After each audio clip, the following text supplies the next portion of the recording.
Course Plus. Expressway to elegant career. Why you should tackle the biggest challenge first. You sit down at your computer, boot it up, and take a look at your to-do list. What do you find?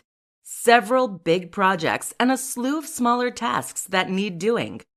That's before you've even opened your emails. So what do? Which projects to get started first? The answer? Whichever task is the biggest and most unappealing.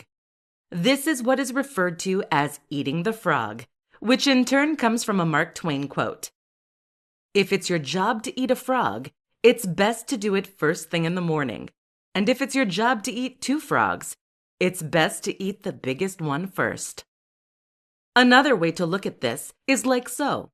It's better to have a big project behind you than in front of you. The issue with trying to tackle smaller projects and tasks first is that they have a tendency of building up and running over. If you tackle a long list of to-dos, then you're going to find yourself having to tick a lot of things off before you ever sit down to work. This can leave you exhausted, but it also often means you won't actually have time to accomplish much else come the end of the day. As the day goes on, you also lose willpower and energy, meaning that you will tend to spend longer on those bigger projects. There's now a very real threat of it not getting done. Usually, the biggest and most unpleasant task is the one that will provide the most value. This is the one that clients pay the most for, or that is the most important for your employers. Thus, if you complete this task first, you know that you've accomplished the thing that is most valuable. You've done the actual work.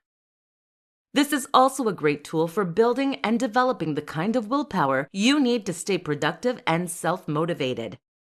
There is an exception to this rule, though, of course. That is when you have something that is urgent to do. If a task has a shorter deadline and is something you can't push back, then you should complete this first to avoid getting in trouble. Then the next task will be the biggest and most challenging. Everything else goes on your to-do list.